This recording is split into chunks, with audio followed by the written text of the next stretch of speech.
Okay, then I'm going to present AI use and attention span reduction in university students.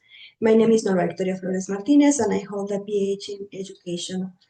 In order to give ground to the research I'm going to present, I'd like to mention that this research took place in Chiapas, which is in the south of Mexico, and it's a state that has about 6 million inhabitants, divided into 125 municipalities.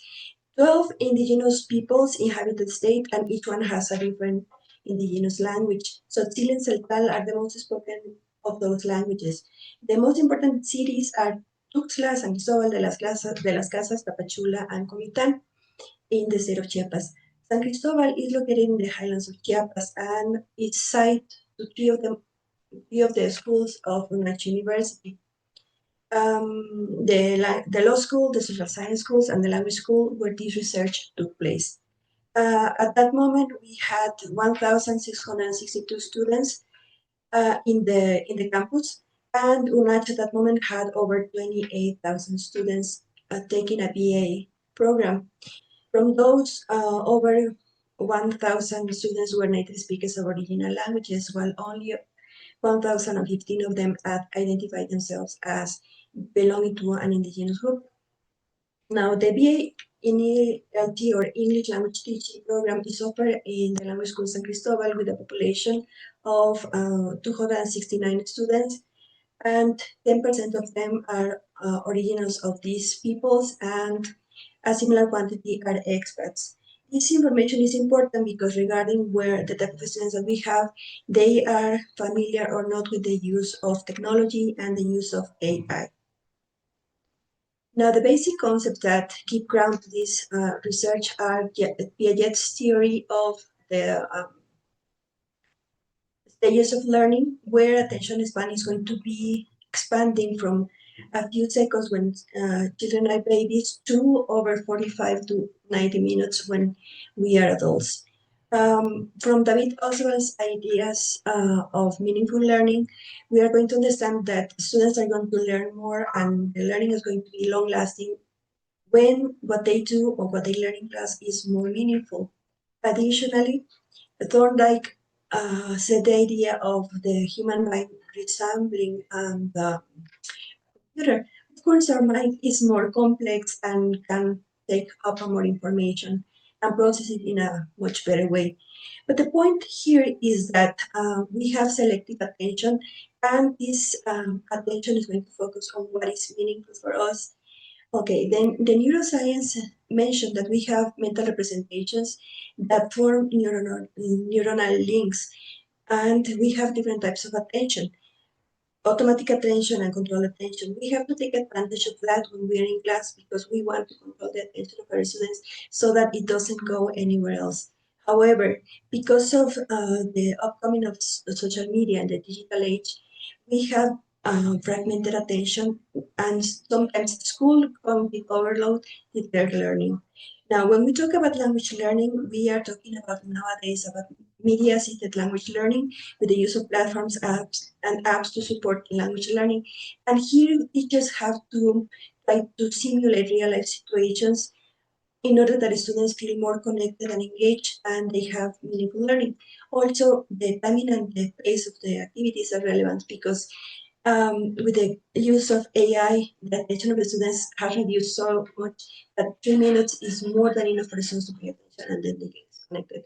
Finally, the use of AI allows teachers and students to design and use materials to plan lessons and to personalize learning, as some of my previous presenters mentioned. The problem that is focus of this research has to do with the difference between traditional class and the upcoming of AI into the classrooms. As some people already mentioned, the COVID pandemic forced the inclusion of the new technologies of information and communication in the classroom, whether the teachers were prepared or not, or whether students were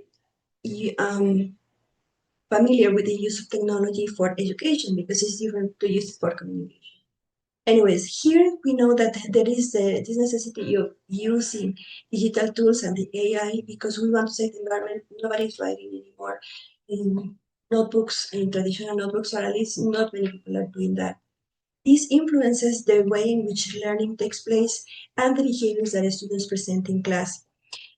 This is a double-edged sword, and this is why we were interested in studying this problem. With media proliferation, fragmented attention is being promoted. Now, the methodology that we used in order to carry out this research was based on a case study, which according to Cohen, and Morrison, is the type of empirical research that allows us to study contemporary phenomena in the place where it takes place from the point of view of the participants. Also, it focuses on a particular group of people here, which may give ground for generalizations, although we are not trying to do that. Now, the data collecting techniques used for this research were direct non-participant observation of the BA and ELT with teachers that allowed us to do that, and also teachers that use technology and AI in the classroom. And we focus on the semester of the role of digital tools as possible factors for the decrease of attention span in a language class. Also, we develop an online survey with focus for students in order to collect the perceptions about the use of these types of technology and AI, just for pedagogical reasons, and also as possible distractors. Finally, interview was done with teachers and some students about the same issues that I've already mentioned. As I mentioned also before, the participants were volunteer, even though we as teachers, they volunteered themselves to be observed. And also students. Although we had 2 classes, only 26 of them responded to the online survey, which is one of the problems that we have with this. Now, we also had 10 teachers that were only teaching English in the BA in ELT program. Now, among the most important findings, we can see that there are different gadgets that the teachers use and the students use in the classroom for pedagogical purposes. We have the use of PC, tablets, and laptops. However, in the observation, none of the teachers or the students use PC, although some teachers and students mentioned probably they use them, but not in the classes that were observed. Also, they mentioned the use of tablets. Here, the information is similar in the 3 tools. However, we can see that the use of the smartphone is completely different in how students perceive it, how the teachers view it, and how it happened as the observation took place. Now we can see that the attention or the focus loss in class due to the AI use during the classes observed was moderate according to students, and according to them, it wasn't noticeable. However, even though they thought that nobody was seeing, we could see that they had their phones in their hands, and also that they were using, even if they were trying to hide it from the teacher. The teachers also noticed this. Now, why students use the AI during classes? Students engage in checking social media, replying texts, browsing sites, and watching videos. And this could be seen sometimes, well, students admitted that as they responded the survey, the teachers sometimes noticed, and during the observation, we noticed also that the most important thing is that they are checking social media. This has to do with neurotransmitters developing dopamine. So students have this need or this rush to be seen, to be heard, to have a view, to have a like, and after that they feel okay, and they can continue with the class. The problem is that this is also interfering with what occurs in the language class. Now the concentration loss was very frequent. At least this could be seen in all of the tools. The perception about concentration or focus in class vary from teacher to student's perception, and also during the observation. But we can still see that some students never lost the concentration. This was because they didn't use their phones as much unless the teachers shared some material or shared some activities. Then they could check their phones or their tablets, otherwise they could keep them apart, and they were ready to take notes in the television way. Here we can see, and this we have to admit, Mexico is the 3rd country in the world that has more social media use in average in the world, with 4 hours and 20 minutes of use a day. Students admitted to use the social media platforms almost 60%, which is very worrying, which means that when they are in class, they are using it, even though in other questions they said that they didn't. Now, what is more important for learning is the impact that the use of AI has in their learning, or the productivity rates, class completion, in other words. So the constant exposure to social media platforms increases the friction to engage with class activities. So students are fighting between checking the text, answering the message, viewing the video, checking the TikTok, and actually doing what they have to do.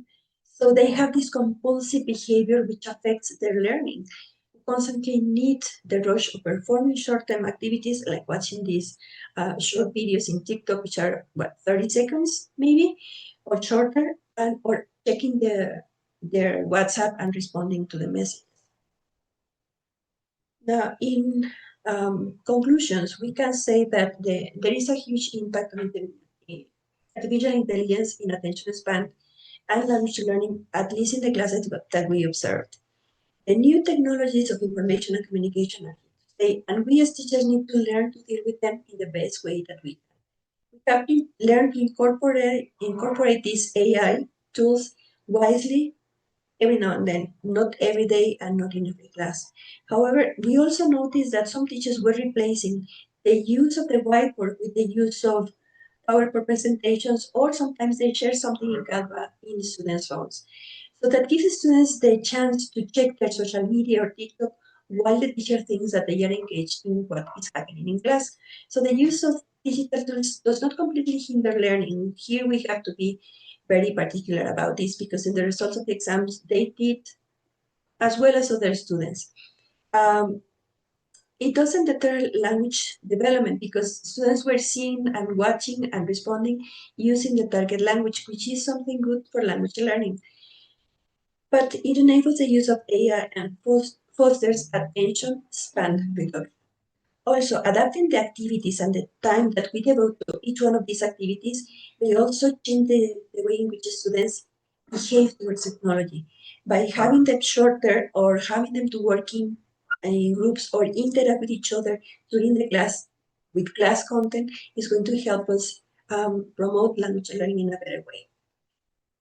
So in this sense, we need to be proactive rather than reactive towards the overexposure to social media, the platforms and streaming services, to name but a few of the use of AI that usually occurs in class. We believe that is a fair use of share materials, exchange activities and tasks, and getting them to interact with each other in social media about contents that occur in class. However, we have to include this part of real life in the activities that we propose. And well, that's all for the presentation. Thank you very much. If you have any questions or comments, you can type them here.